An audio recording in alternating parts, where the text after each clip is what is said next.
Putin has finally realized he is losing the war in Ukraine.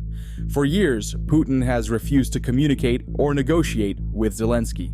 However, following the damages caused by Ukrainian drones to Russian refineries, Putin is now open to dialogue. As soon as Kiev declares that it's ready for such a decision, an order to ceasefire and begin negotiations will immediately follow from our side, literally at the same minute. Will Ukraine accept a treaty? Does Putin really want an end to this war? Or is this just another ploy to buy time to rebuild his country's military? On the 29th of October, 2024, Financial Times reported that Ukraine and Russia were holding preliminary discussions about reducing the attack on each other's energy infrastructure. The first agreement to cease fire on each other's nuclear infrastructure dates back to June 2023. A summit was held in Switzerland to discuss peace, and Qatar became the mediator. Although Russia was not invited, in autumn of 2023, both countries had reportedly reduced their strikes on nuclear infrastructure. 4 Ukrainian officials told the Financial Times that last autumn, Kiev and Moscow reached a tacit agreement not to strike each other's energy facilities. As a result, Russia refrained from large-scale attacks on Ukrainian energy infrastructure that winter.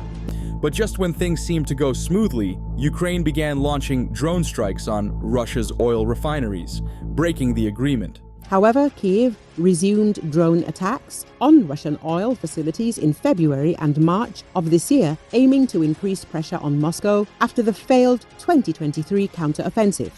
Despite warnings from the White House to cease strikes, Kiev continued its offensive, and Moscow concluded that the tacit agreement had been breached, sources told journalists.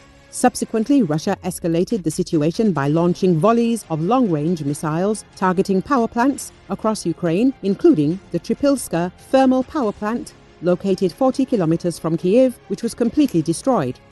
On the 25th of September, Ukraine's president, Volodymyr Zelensky, gave a speech at the UN General Assembly where he said that between March and August, Russia destroyed all thermal power plants and almost all hydroelectric capacities in Ukraine. With winter only a few months away, Ukraine faces critical energy challenges due to the damage caused by Russia airstrikes. Back in August, Putin informed Ukraine that the only way they could reach a settlement was if 4 of Ukraine's regions in the southeast abandoned any plans to join NATO, and that the West dropped the sanctions on Russia. So far, the West has been ignoring our interests.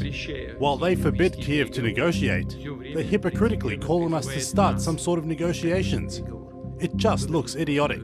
As soon as Kiev declares that it's ready for such a decision, an order to ceasefire and begin negotiations will immediately follow from our side, literally at the same minute.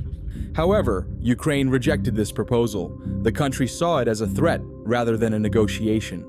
And during an interview, Ukrainian President Volodymyr Zelensky compared Putin's demands to Hitler's. It is an ultimatum. These messages are not different from all the past ultimatums. Realistically, what we are witnessing is a resurgence of Nazism. His messages are the same as the ones Hitler made less than 100 years ago. No, this is a lie. Zelensky's refusal to accept any of Putin's demands stems from his belief that the bloodshed could have been avoided. In 2022, when Russia first invaded Ukraine, Zelensky repeatedly called on Putin to negotiate peace in person. However, this request was widely ignored. When Russia finally responded, both countries agreed on a 17-page draft that listed the conditions for ending the war. Russia demanded that Ukraine stay neutral and limit its number of troops, weapons, and equipment, and that the territories occupied by Russia should remain under its control. But when it looked like both countries were finally going to stop the war, Russia broke the peace talk with Ukraine. They included a clause in the draft agreement stating that it would have a veto over the International Committee response in the event of another invasion of Ukraine. The only reason Putin made such bold requests that were clearly unfavorable to Ukraine was because at the start of war, Russia was winning. Now, however, the tables have turned. The US has granted Ukraine its full support, along with permission to fire its weapons into Russia. Ukrainian troops have so far managed to hold back the Russian advance. They've been buoyed by the arrival of the latest US weapons, but also that America abandoned a long-standing policy which prevented them from firing its weapons back into Russian territory. So with the pressure of the losing war mounted on Putin's shoulder, he has realized he needs to come to some form of agreement with Ukraine. But Putin wants Ukrainian troops to withdraw from Kursk before they continue negotiations. On August 6, 2024, Ukraine launched a successful attack on the Russian region, Kursk Oblast. They allegedly conquered 100 settlements and over 1,300 square kilometers. Although Russia began a counterattack the following month, till this day, it has been widely unsuccessful.